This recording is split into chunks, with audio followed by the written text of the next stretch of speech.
खम्बट गुजरात में जैसे कि रामनवमी पे एक जुलूस निकला, तो उसका पहला जो संपर्क है वो जुलूस है कि उस जुलूस को पहले अनुमति दी जाती है प्रशासन द्वारा कि वो मुस्लिम इलाकों से होकर निकले, क्योंकि कानून के तहत आपको अनुमति मांगनी होती है पुलिस से, प्रशासन से किसी भी जुलूस के लिए। तो उस जुलूस की जो अनुमति दी जाती है तो उसका जो रूट सेट किया जाता है, जो रास्ता सेट किया जाता है, वो मुसलमान इलाकों से होकर निकलेगा। तो पहला संपर्क जो है उस अल्पसंख्यक का वो इसके साथ है कि वो प्रशासन इस बात की अनुमति देता है कि रामनवमी का जुलूस जो है वो जो मुस्लिम गेटो है उससे होकर निकले। उसके बाद फिर उसमें 2 FIR की जाती हैं। जो हुआ, मतलब मैं क्योंकि वकील हूं तो इसलिए मैं कागज से बता रहा हूं कि 2 FIR की जाती हैं जो वारदात जो वहां पे पेश आई उसको लेकर। एक FIR हिंदू पक्ष करता है, एक FIR मुस्लिम पक्ष करता है। हिंदू पक्ष ये FIR करता है कि हम एक शांतिपूर्वक जुलूस लेकर जा रहे थे, हम पर पथराव शुरू हो गया, कई लोगों को चोट लगी और इसलिए हम FIR करा रहे हैं। और उस FIR में नामजद हैं 61 लोग, नाम, उर्फियत, बाप का नाम, पता। तो जो लोग पथराव कर रहे हैं उसमें से 61 लोगों के नाम वो शिकायतकर्ता ने पुलिस को में दर्ज कराया कि ये 61 लोग हैं, इनकी ये उर्फियत है, ये इनकी वल्दियत है, ये इनका पता है, जो हम पे पत्थर मार रहे थे। जो मुस्लिम पक्ष से FIR होती है वो FIR कहती है कि हमारे लोगों ने, और उसमें वो 10 नाम देती है मुसलमान व्यक्तियों के, इन लोगों ने बगैर किसी प्रोवोकेशन, बगैर किसी उकसाए जाने के एक रामनवमी के शांतिपूर्वक प्रोसेशन पे पत्थर मारना शुरू कर दिया, जिसकी प्रतिक्रिया में उस तरफ से कुछ हिंसा हुई।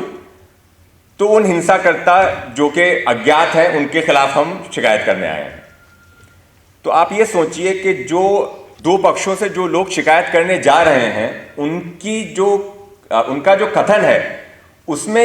इतना फर्क कि एक पक्ष कह रहा है कि हमारी गलती थी, हमारे लोगों की गलती थी, ये वो लोग हैं जिनकी गलती थी, इन्होंने पत्थर मारे, बेचारे उधर उस तरफ से कुछ लोगों ने प्रतिक्रिया की, हमें नहीं पता वो लोग कौन है, आप पता कीजिए। तो वो इकबालनामा ज्यादा है, शिकायत कम है। और दूसरी शिकायत यह है कि ये 61 लोग हैं, और जो वहां के लोग, जो खम्बट के लोगों ने मुझे आके बताया, जो हमने न्यायालय के सामने भी रखा था, वो ये था कि जिसने जाकर शिकायत की कि हमारे जान माल को किसी तरह का नुकसान पहुंचा उस दंगे में जो उसके बाद हुआ,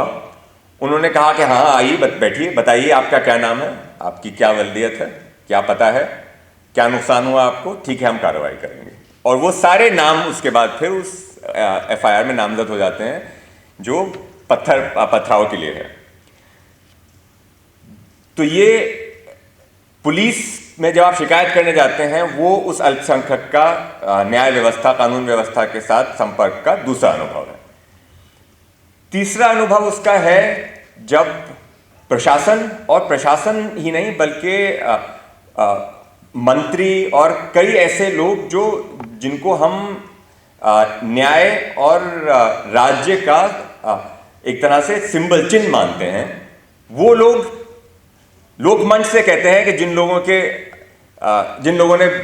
पथराव किया या रामनवमी के जुलूस पे पत्थर मारा, उनके घर हम पत्थर के ढेर कर देंगे।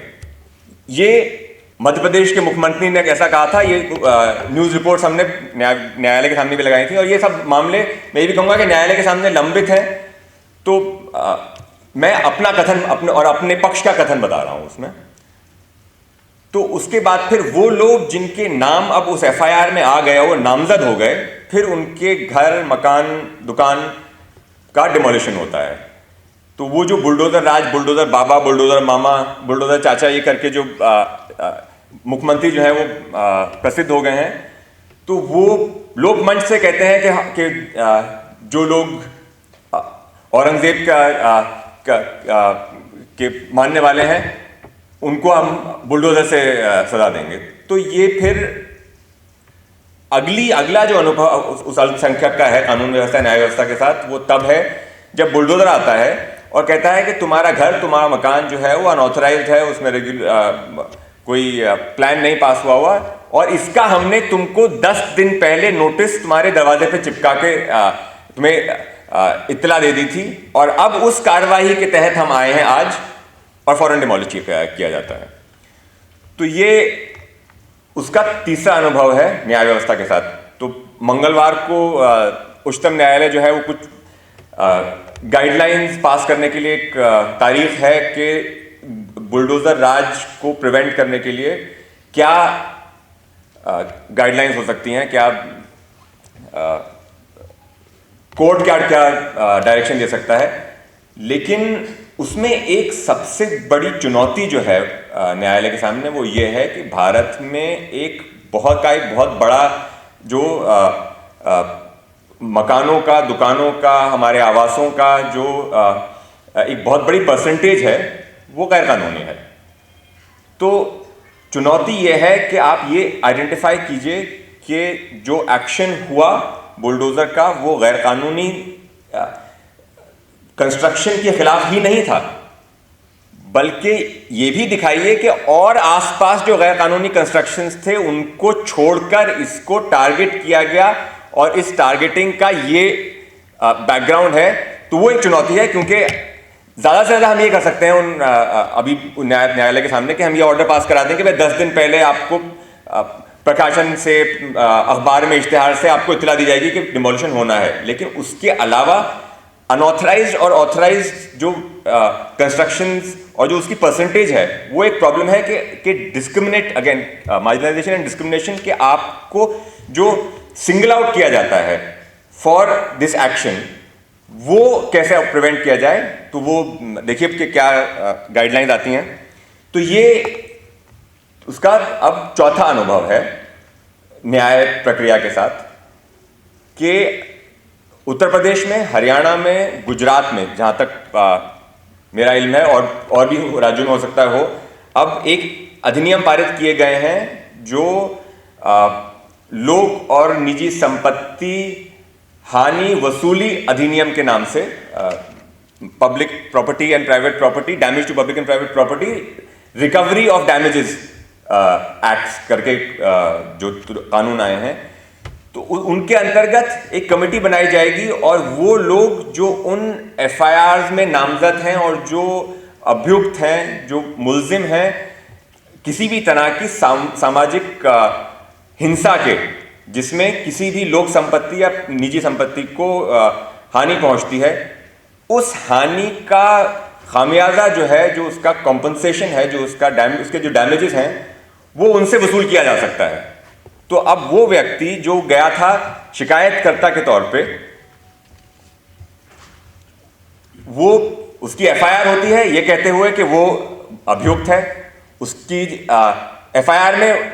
इकबालिया बयान लिखा जाता है, उसका नाम दूसरे पक्षी एफआईआर में आ जाता है, उसका घर डिमोलिश किया जाता है और उसके घर डिमोलिश करने का जो कॉम्पनसेशन है और जो जितना भी वहां पर जो क्षति हुई, हानि हुई, वो उससे वसूल किया जाता है।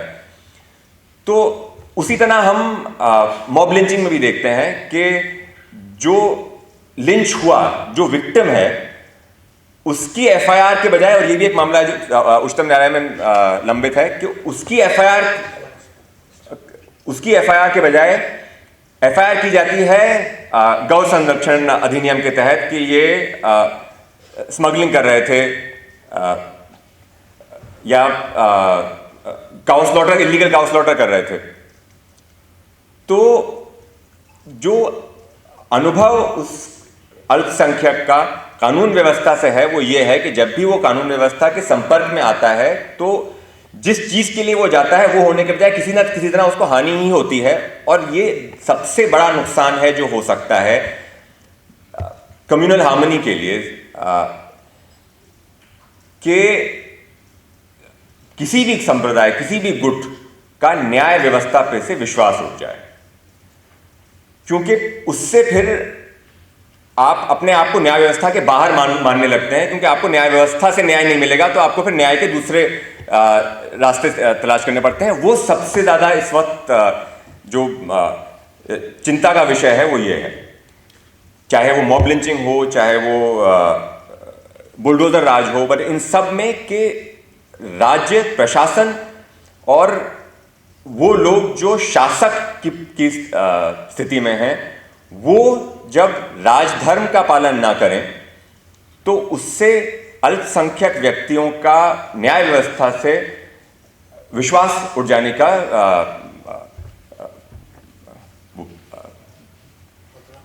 खतरा है। और इसमें जॉन जी ने कहा कि वाजपेयी जी से लेकर नरेंद्र मोदी तक